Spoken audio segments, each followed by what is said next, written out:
In the sands of Egypt, French archaeologists are uncovering treasures. Deep within some of the most famous tombs, they're carefully excavating remains from the ancient civilization of the pharaohs. Down in the southern desert, they're studying how the ancient Egyptians lived and the techniques they used. They're also uncovering the secrets behind their beliefs. These archaeologists are from the French Institute for Oriental Archaeology. Every day they add another page to Egypt's fascinating history. Just 30 kilometers south of Cairo, overlooking the Nile Valley, lies the Saqqara necropolis. This is where you'll find the pyramid of King Djoser, the oldest pyramid in Egypt. It's 7 a.m. French archaeologist Vassil Dobrev arrives on site. Did you like it? Yes, the view is beautiful. Over there you can just imagine how the Egyptians once lived. Their city may have been right here. This whole area was once full of pyramid towns. The necropolis is massive, over 2 kilometers wide, stretching 7 to 8 kilometers to the south. Right in the heart of this vast and ancient burial site, Vassil Dobrev and his team are hard at work. It's a small crew of about 20 workers, digging here for 6 months out of the year. The site is located on a plateau that overlooks the desert. From here you can see the pyramids of Pharaoh Sneferu and his son Khufu.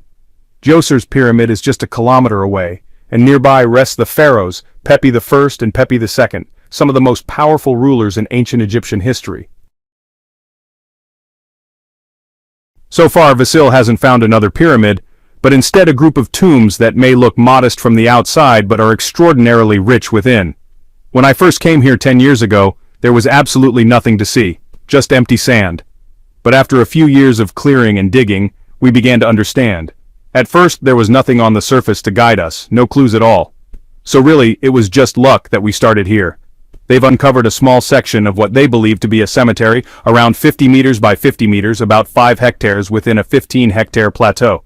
The structures look like small houses, exactly. These are tombs designed like houses. Look, here's a hieroglyphic sign that says house. The Egyptian word for it refers to the surrounding wall. Inside the house, there's a snake symbol, which means eternity. So this is a house of eternity. Even today, locals call these ancient tombs the village tombs, a name that's lasted over 4,000 years. They still call them the houses of eternity. These tombs date back about 4,200 years and belong to important figures from the Old Kingdom, people who held high status in pharaonic Egypt. This morning, Vassil Dobrev's team is entering one of the tombs, which was first discovered 5 years ago. Today, they begin a crucial stage of excavation. The tomb belonged to a priest during the era of the pyramids, a man named Pepi. At the entrance of the tomb, there's an impressive statue of him. His burial shaft is about to be opened. The workers are preparing to clear it by building a wooden platform around it. Dobrev expects the shaft to be about 8 to 10 meters deep. It has been filled with sand for thousands of years. How do you feel at this moment now that you're starting to open the tomb of such an important person? Well, you never know what you'll find. You can hope, but it's rare to discover exactly what you expect. You always have to stay humble. After all, we're entering the tomb of someone who lived 4,200 years ago. First and foremost, we need to show respect and try to understand their story, because he left us a message. This tomb wasn't just built for show. Mohammed, one of the most skilled diggers on the team, begins clearing the shaft and checking the safety conditions. Good news, the rock is solid, so the risk of collapse is low. I love it. It's a mountain that suits me perfectly, solid and steady. Soon, Mohammed starts finding interesting pieces, like a piece of plaster that might have fallen from the tomb's facade. The facade had been partially collapsed, but they've nearly reconstructed it. There might even be... From studying the tomb, Vassil has started to piece together the story of Pepi and his family. His eldest son is shown in the tomb offering sacrifices to his father after his death. The same hieroglyphics appear repeatedly on the tomb's walls, emphasizing Pepi's titles and name. His title translates roughly to Eyes of Pharaoh Pepi. He was in charge of resetting the temple priests. These priests had a specific role in the royal temple. They would dress and undress the pharaoh's statues, clean them, then redress them with fresh garments and jewelry, twice a month, every 15 days. That was his main job. He was a priest and a reciter, not the highest official, not a vizier or a prime minister, but still someone important, someone close to the center of power. Pepi had 2 daughters. One figure is shown holding a staff, a sign that her father gave her authority. A woman is also depicted beside him, but her smaller size suggests a more intimate relationship rather than a family tie. She's not his daughter. She's called Imahat, which means she was retired and received a pension. Her name is Anjib, which means the one who brings life to the heart or the one who makes my heart beat. She was a mistress. But they didn't call her lady. Yes, everyone knew. It's like today. You see a man with his wife, and everyone also knows who the mistress is. But she's not the lady. It was the same back then. She played a role in his resurrection because he wanted her to accompany him into the afterlife.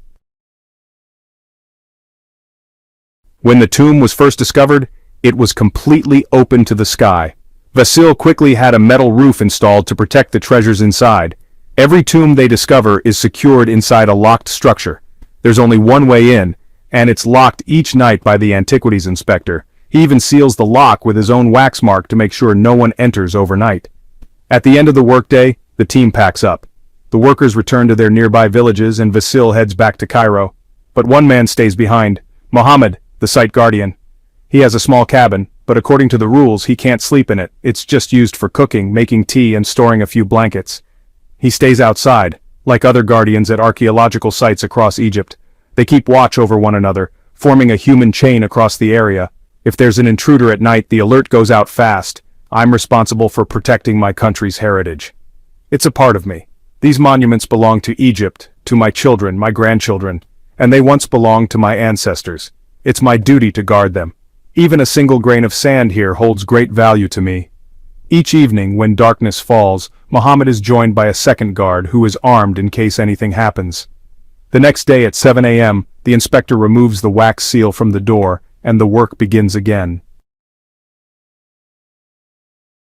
Back at Pepianra's tomb, Mohammed has made significant progress. He's now halfway down the shaft. At this depth, he finds intriguing signs, holes drilled into the rock. Vassil thinks they were made to lower heavy items into the burial chamber. See here? We could have tied a rope, then lowered something down. That could have been a support system.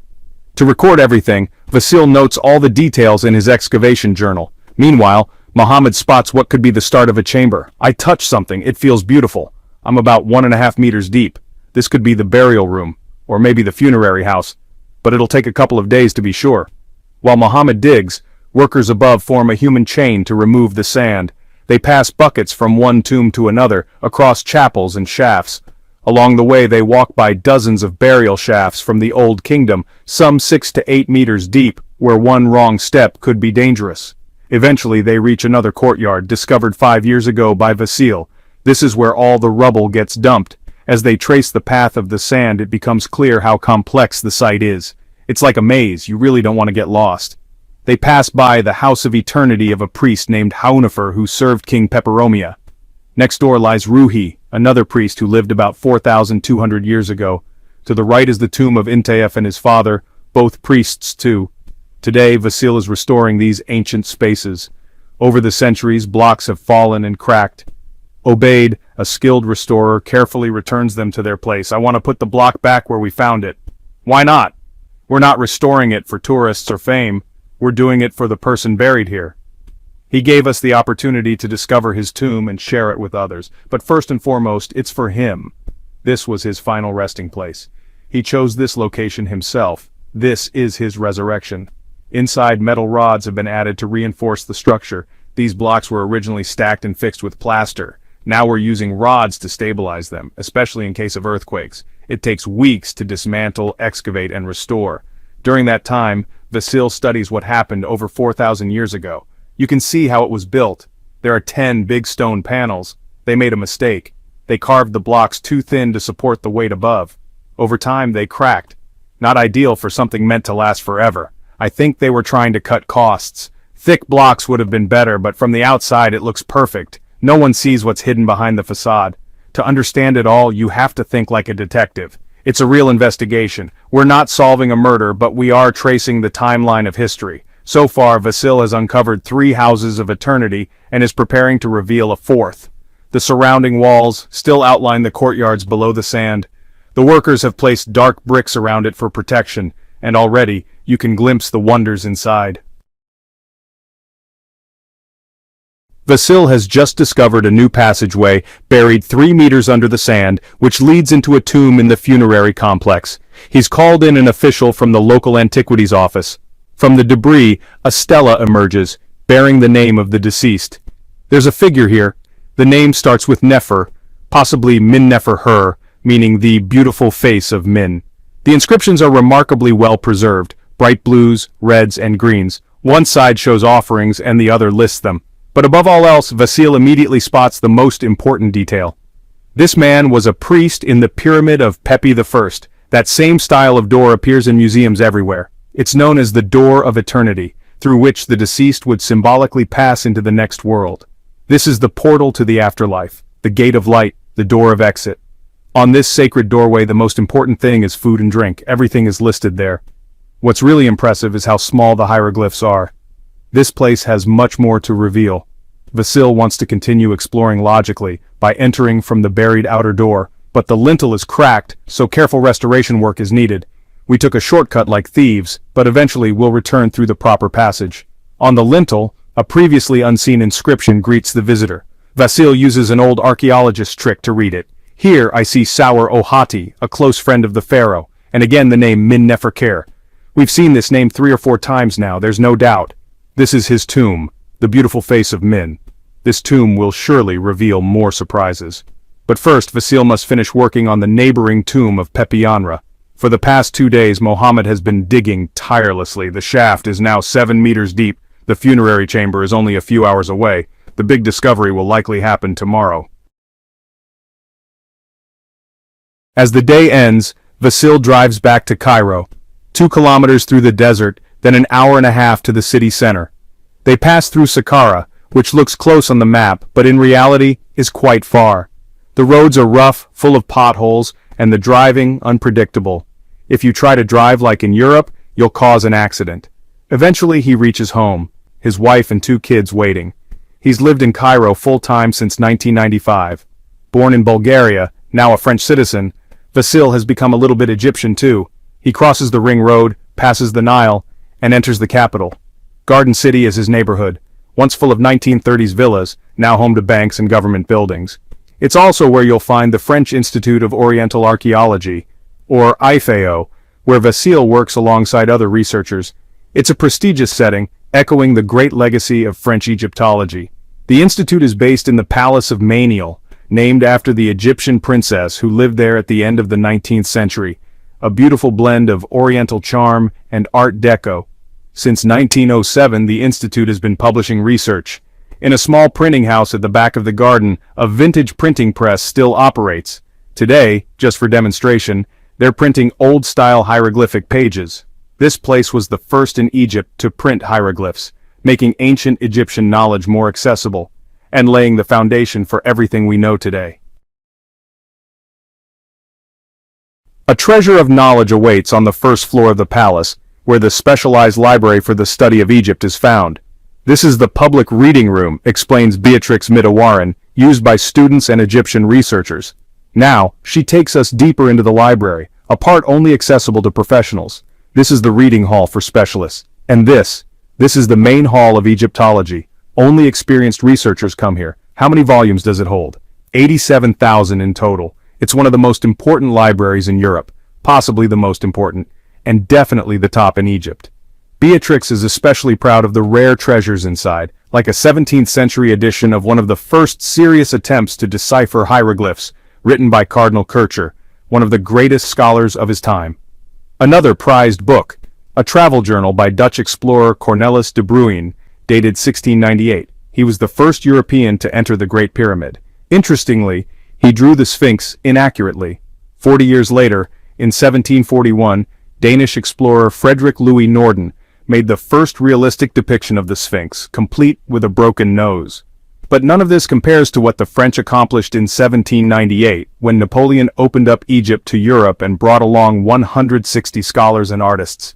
They created over 1,000 detailed illustrations of Egypt, later compiled into the monumental Description de l'Égypte.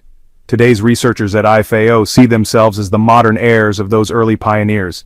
And now, we head back to Saqqara.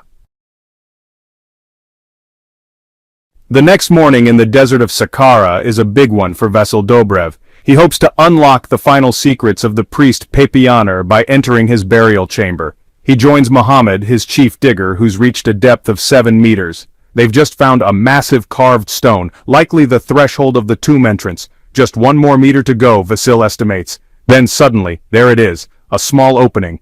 A broken slab, probably damaged by tomb robbers in ancient times. The tomb appears intact.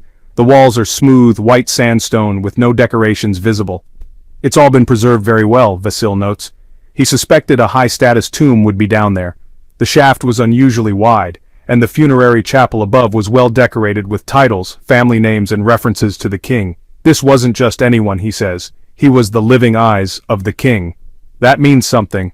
Vassil had been hoping for a tomb like this since he discovered the nearby tomb of Hanifer 8 years ago. That one, while beautifully decorated, turned out to be just a simple pit in the rock.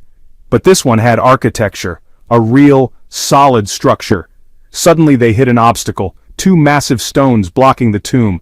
Is anyone in there, Vassil wonders aloud? To find out, they'll have to lift the lid, carefully. After an hour they open the stone sarcophagus. It's big, about the size of a full coffin, made of white limestone. Clearly a high-quality tomb, the kind that would have taken great effort to build. Inside, nothing valuable, just a few scattered bones. The burial must have been looted long ago. The bones are sent to a team of anthropologists working nearby. Led by Dr. Roxy Walker from the University of San Francisco, they examine the skeleton. Their conclusion? The body doesn't match the profile of a high priest. The man was muscular, especially in the right arm, likely a laborer, not a scholar. It probably wasn't Pepionaire after all. The mystery remains unsolved. Vassil will now shift his focus to the next tomb, one that might be even more exciting, the 4th House of Eternity. After a 2-day break, the workers return, greeting each other like long-lost friends. It's tradition. As Vassil arrives, they begin setting up for the next dig, TG4, short for Tibet El Gish 4, the 4th hill in the area. Not far beneath the surface, they quickly find something. A painted wooden coffin from the late period of Egypt, around the 5th century BCE.